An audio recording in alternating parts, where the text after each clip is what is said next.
Oi, turminha, tudo bem? Estou aqui para mais uma aula de ciências, né? Como nós vimos na última aula, nós iniciamos o caderno 2, né? E começamos a falar dos seres vivos, a cadeia alimentar. Então, como que se dá o processo da cadeia alimentar? Quais são as partes da cadeia alimentar, né? E hoje a nossa aula vai ser sobre isso também. A gente vai aprofundar um pouquinho esse assunto, vamos dar continuidade nesse assunto e depois eu vou passar a tarefa para vocês, tá bom? Então, eu vou abrir agora a tela para mostrar o que a gente vai ver hoje. Então, já peguem o caderno 2, na página 9, que é o que a gente vai ver agora, tá?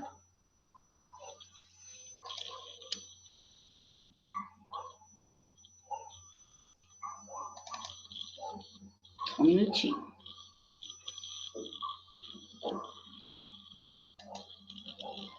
Então, ali, hoje a gente vai ver os consumidores. Então, retomando, entre as partes da cadeia alimentar, nós temos os produtores, os consumidores e os decompositores.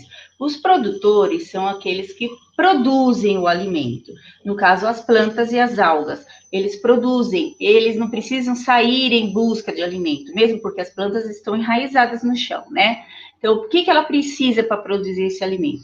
Ela faz a fotossíntese, né? Que essa fotossíntese é o processo pelo qual ela fabrica seu alimento. Os ingredientes que ela precisa é a luz do sol, o gás carbônico e água.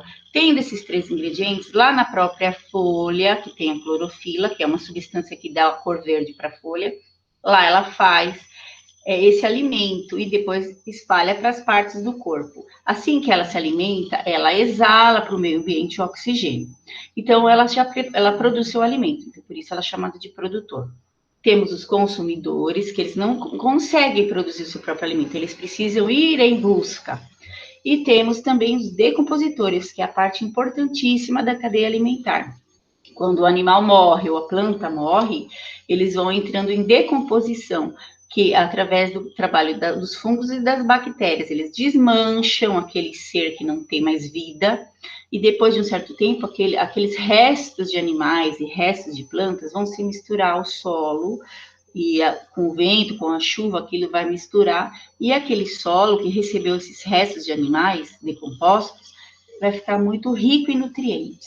Então, a nova planta que vai nascer naquele solo, ela vai carregar os nutrientes daquele solo.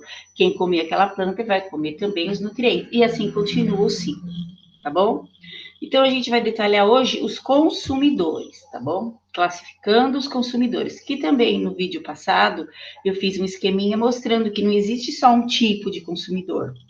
Existem mais de um que a gente está vendo aqui nessa página. Como você já sabe, quanto ao tipo de alimentação, os animais podem ser classificados em herbívoros, carnívoros e onívoros.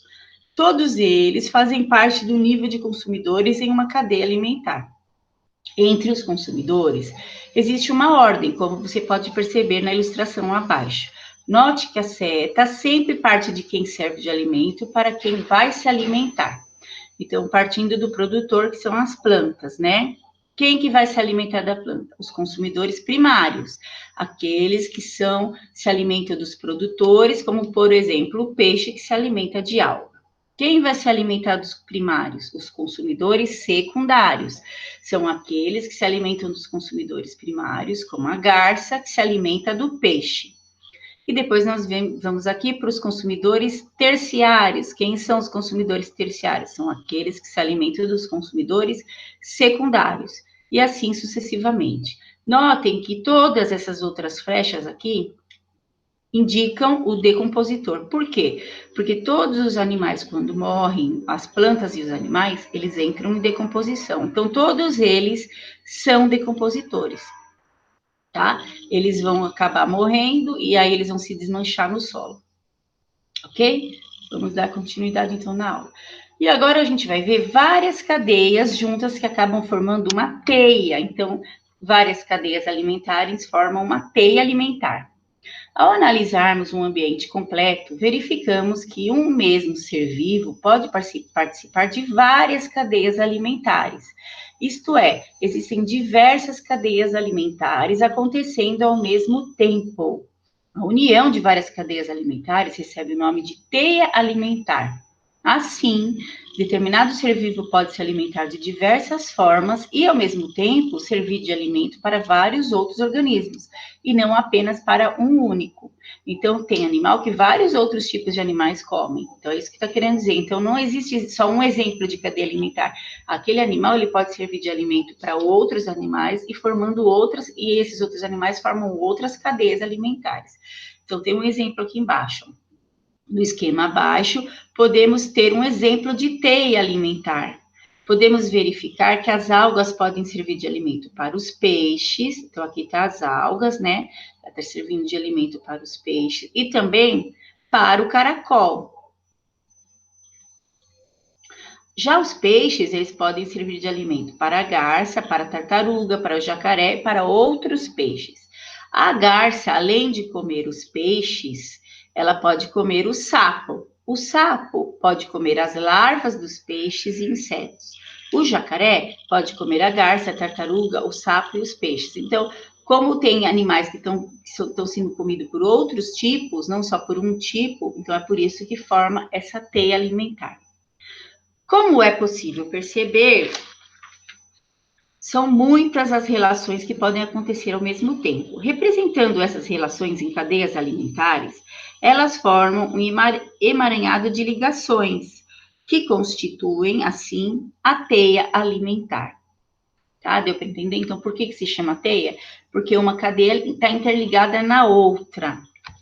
Então, o que eu vou propor para vocês de tarefa? Vocês vão retomar um pouquinho a página 6, caderno 2 do capítulo 1, né? Porque o capítulo 1 é os seres vivos e a obtenção de alimentos. E lá tem um textinho falando sobre a decomposição. Então, uma opinião de vocês. Ó. E se não houvesse a decomposição? Só lembramos dela quando esquecemos uma maçã no fundo da geladeira. Mas a decomposição é um processo essencial do ciclo da vida. Graças a ela, a matéria orgânica, aquela que forma os seres vivos, é degradada e retorna à natureza. Aquilo que eu já expliquei, volta na natureza os restos de animais e plantas, tornando-se possível para que outros organismos a utilizem novamente. Porque o solo, né, que vai receber a planta ou alguém que, né, vai surgir uma nova planta, vai vir os nutrientes daqueles restos que foram decompostos. O que aconteceria com o planeta se os organismos decompositores deixassem de existir? Então, isso é só uma reflexão para vocês pensarem. E se não tivesse, se não desmanchasse, como que ia ser o nosso planeta? Porque os animais vão morrendo, as plantas também. E se não desmanchassem, o que aconteceria no nosso planeta? Então, a continuidade, então, da página 6, a tarefa é: existem essas palavras, herbívoro, frugívoro, insetívoro, onívoro e carnívoro. Você vai consultar o dicionário para ver o significado dessas palavras e você vai descobrir o que elas têm em comum consultando o dicionário, tá? O que elas têm de parecido? Em comum é o que elas têm de parecido, tá? Letra B. Escreva nos quadros as palavras que representam cada uma dessas imagens. Então, essas palavras aqui, você vai colocar no quadro abaixo, tá bom?